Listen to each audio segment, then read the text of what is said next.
this morning and where we were a week ago for certain. Okay? You said about a couple of issues. Yes. Remain. Would you please specify on that? Well, I'm not going to get into the details on the issues. This is a very delicate moment, and it's important. Like I said, there's not agreement on those yet. Some of it is semantics or language. Others require higher-level decisions and consultation. Others, I think, just need more time to work through. As an aside, I will mention that there were items that we were discussing as part of the original 28, or it evolved. This is a living, breathing document. Every day with input, it changes.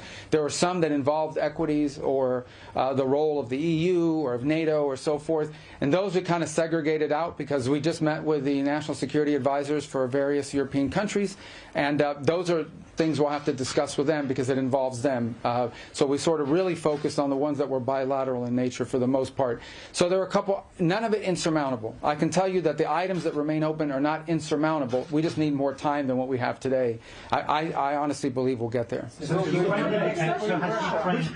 has Ukraine indicated to you that it's prepared to compromise, for instance, some of those key issues like territory in exchange for peace with Russia? They suggested that they are prepared. Well, I'm not going to look. It's not because for purposes of evasion. It's just I'm not going to get into the details of the topics that were discussed because this is an ongoing process. What is important to understand and how these things work is.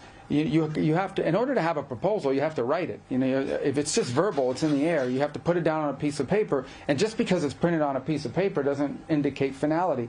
So you get input, and based on that input, you make adjustments, and then you get more input, or you make a counteroffer, and you get more adjustments. That's an ongoing process. There's a lot more of that to happen. So I'm not going to speculate or go into the details of any of the specific items in the latest version of the proposal because, frankly, by tomorrow or the next day, that may have evolved and changed further.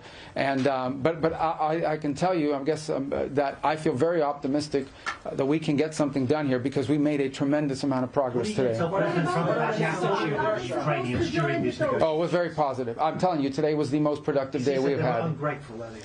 Well, today, and we've talked to him since, I think he's quite pleased at the reports we've given him about the amount of progress that's been made. Well, obviously the Russians get a vote here, right? So, I mean, look, we began from the early stage of this process with our understanding of the Russian position as had been communicated to us in numerous ways. At the State Department, we received numerous written non-papers and things of this nature, also verbally, things they've discussed over time and so forth. So it was, no matter what we came up with today, obviously we now have to take what we come up with if we can reach that agreement with the Ukrainian side to the Russian side. That's another part of this equation. You know, they have to agree to this in order for this to work. What about new deadline? Will be a new deadline or it? The deadline is we want to get this done as soon as possible. Obviously, you know, we'd love it to be Thursday. We'd love to be. Ultimately, the important point today is that we have made substantial progress. We've really moved forward. So I feel very optimistic that we're going to get there in a very reasonable period of time very soon. You know, whether it's Thursday, whether it's Friday, whether it's Wednesday, whether it's Monday of the following week, we want it to be soon because people are going to, between today and the time we deal with this, more people are going to die. More destruction is going to happen. Our goal is to end this war as soon as possible, but we need a little more time. The what? I'm sorry? Did you discuss the fighter jets in Poland? Yeah, I'm not going to discuss any of the particulars of it, right, frankly. As I said, this is an ongoing process, and so I think there's work to be done. I know that's deeply unsatisfying to you who have to cover these sorts of things, but I wanted to make you aware that we've made progress. I simply don't want to do anything that sets us back in that regard, and but I can tell you we've made substantial progress. Today was the best day we have had in our entire 10 months of working on these issues. Have you confirmed that you met the European representatives today and what you... Yes, yeah, we met with the national security advisors of a variety of countries that were here, and we sort of walked them through the progress we had made today. We didn't go again into tremendous detail. We assured them that items that involved both Europe and NATO directly, or that those items are items that we sort of agreed to put as part of a separate track because it involves input from them. But I think what they heard, and I hope they'll confirm, I believe they will, is an incredible amount of positivity from both the Ukrainian and American side about the progress we've made today. What happens tomorrow, Mr. Secretary? What's the plan for tomorrow? It only makes sense if it includes a provision that says the Americans are willing to provide security guarantees similar to Article 5 of NATO? Are you receptive to this? Yeah, again, I'm not going to discuss the details of what's being, worked on with regards to any particular provisions.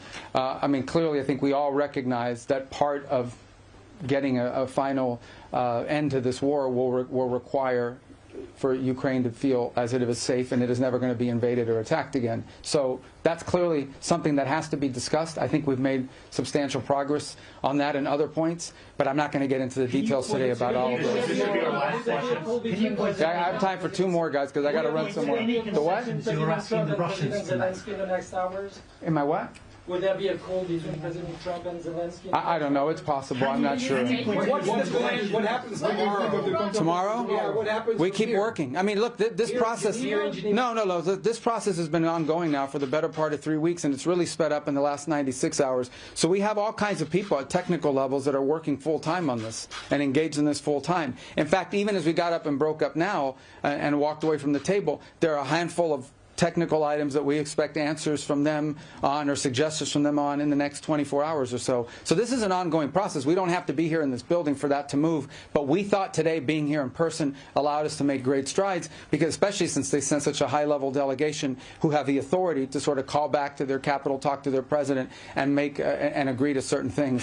So we've made a lot of progress. The what? The counter proposals of the European, the counter plan of the Europeans. I'm not aware counter plan. I haven't seen any counter plan. All right, guys. Thank you. Can you point to any concessions you're asking the Russians to make, Mr. Rubio, or is it just Ukraine?